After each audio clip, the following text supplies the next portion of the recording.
नमस्कार है मित्राणी। आप सबका एक बार फिर से हार्दिक स्वागत है हमारे YouTube चैनल संस्कृत स्पर्श में। आई होप आप सब स्वस्थ होंगे और मस्त होंगे।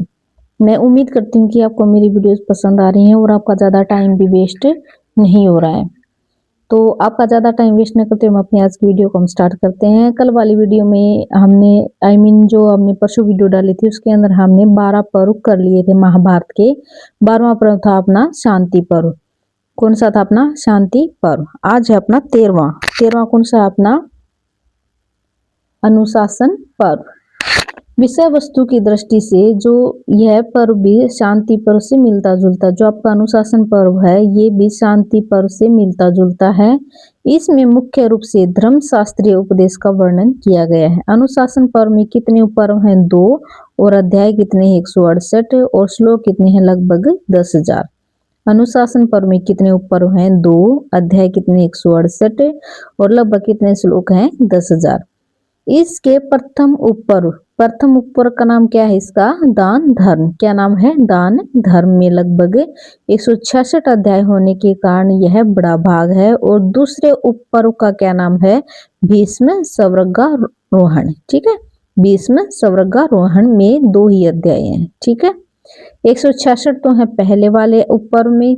पहले वाले उपपर्व का नाम क्या है? दान धर्म। और दूसरे वाले उपपर्व का नाम क्या है? भीष्म स्वर्गारोहण। इस पर्व में 17वें अध्याय में शिव सहस्त्र नाम स्रोत और 149वें अध्याय में विष्णु सहस्त्र नाम स्रोत उपलब्ध है, जिसका लोग आज भी पाठ करते हैं, यानी कि धार्मिक उपदेश देते हैं।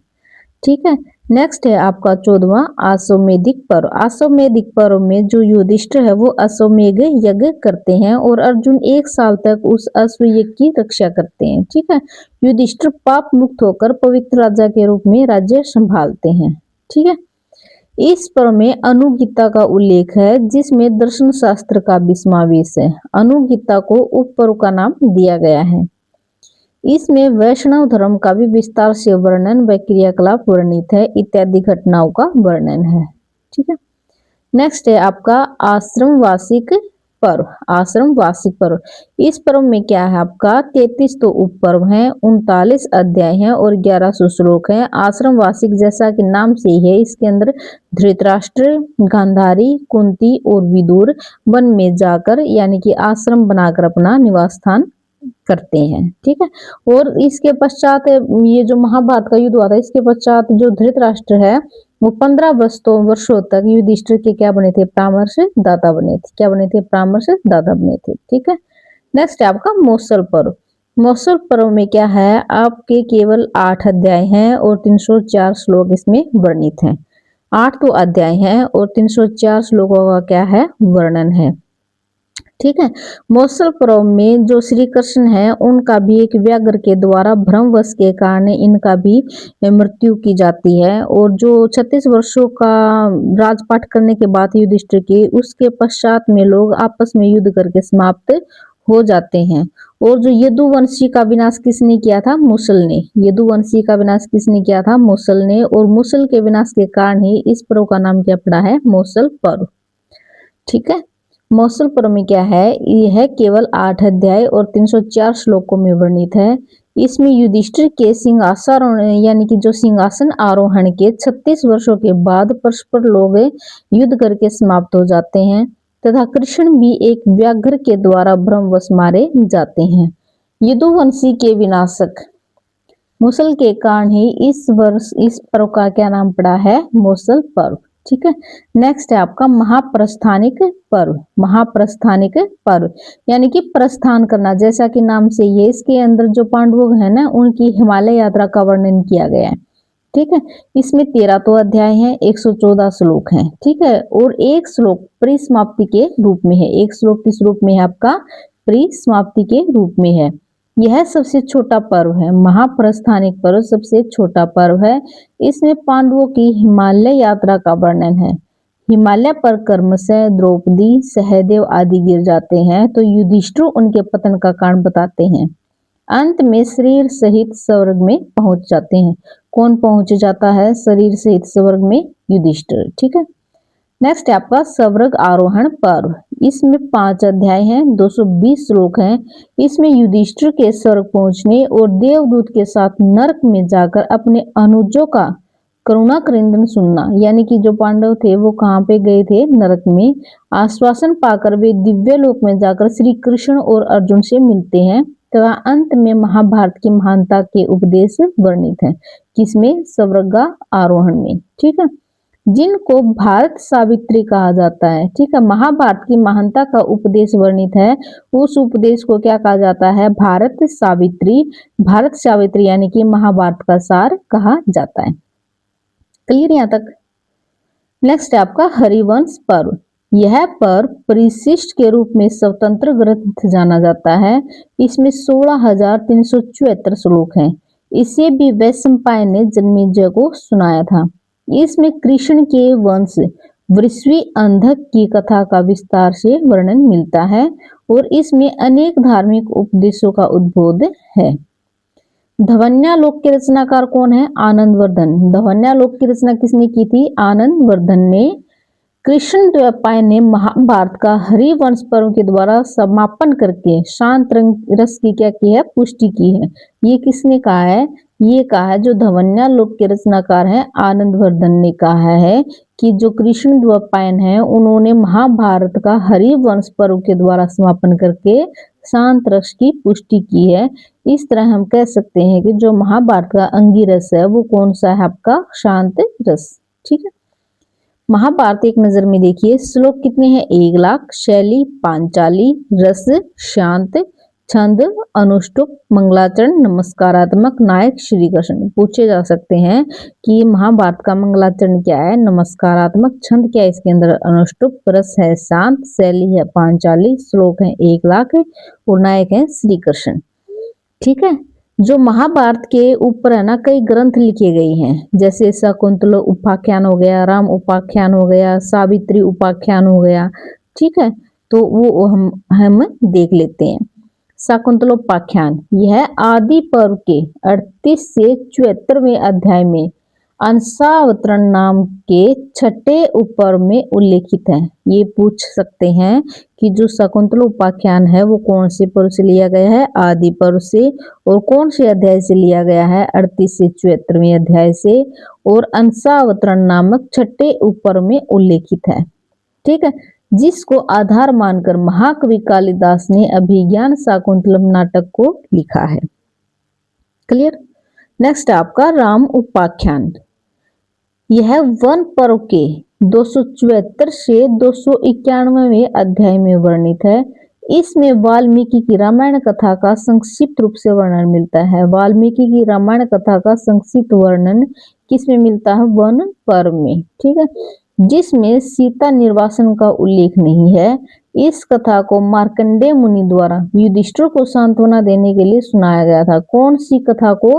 रामोपाख्यान को। राम उपाख्यान को किसके द्वारा सुना गया था? मार्कंडेय मुनि के द्वारा। और किसको सुनाया गया था? युधिष्ठिर को। ठीक है, नेक्स्ट है सावित्री उपाख्यान। यह भी वन पर्व के अध्याय 292 से 299 में वर्णित है। वन पर्व के 274 से 291 में है आपका राम उपाख्यान और 292 से 299 में वर्णित है आपका सावित्री उपाख्यान।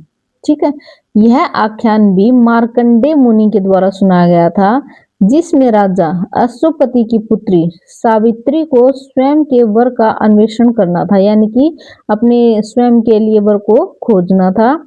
तो उसने सत्यवान का वर्ण पति के रूप में किया। सत्यवान धूम्रसेन यानी कि जो साल्व देश का निर्वासित है उसके राजा का पुत्र था।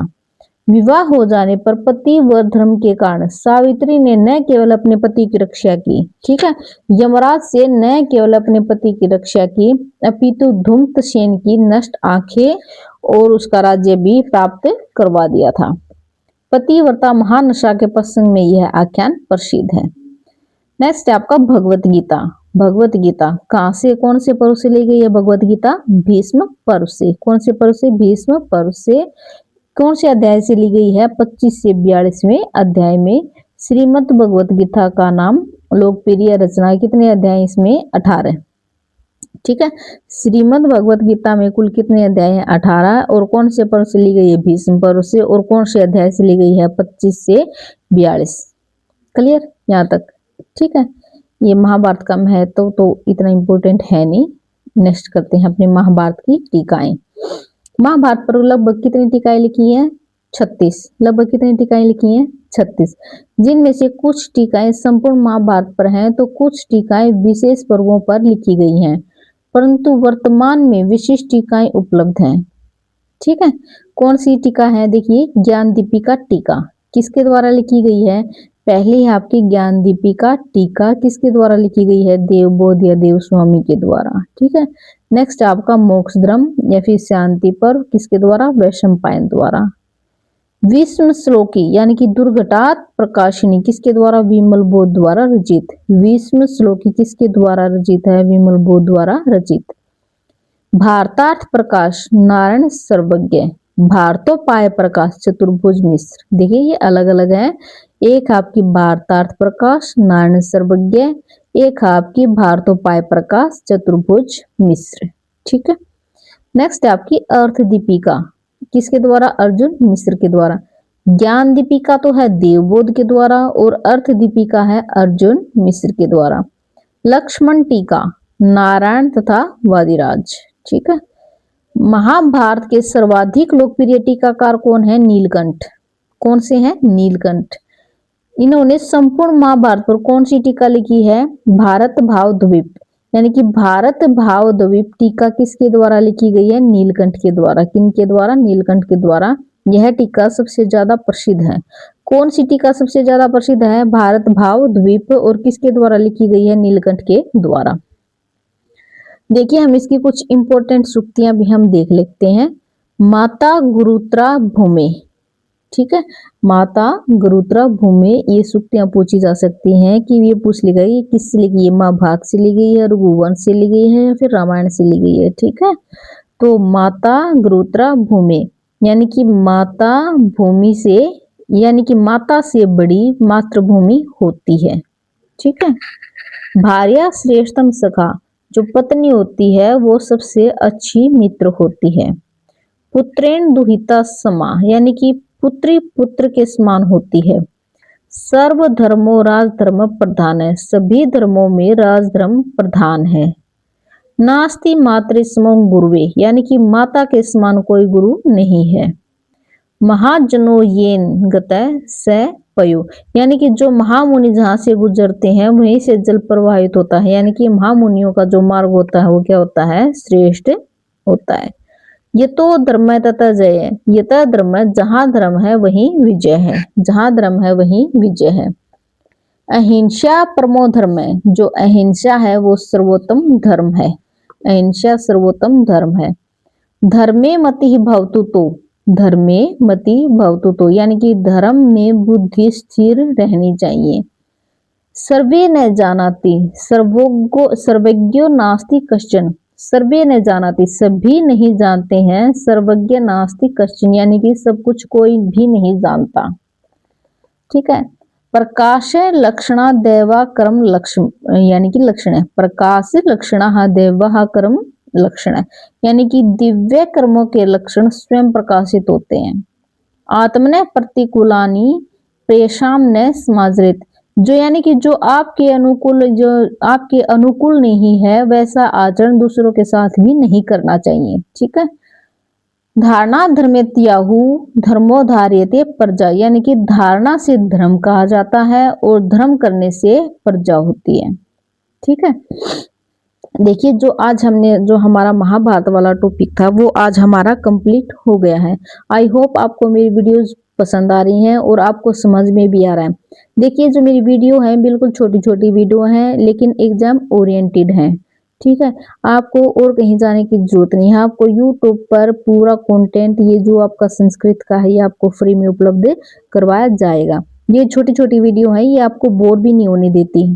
ठीक है, अगर आपको लगता है कि मेरी वीडियोज आपके लिए हेल्पफुल हैं और आपको पसंद आ रही हैं तो प्लीज़ मेरे चैनल को लाइक शेयर और सब्सक्राइब जरूर कर दीजिए।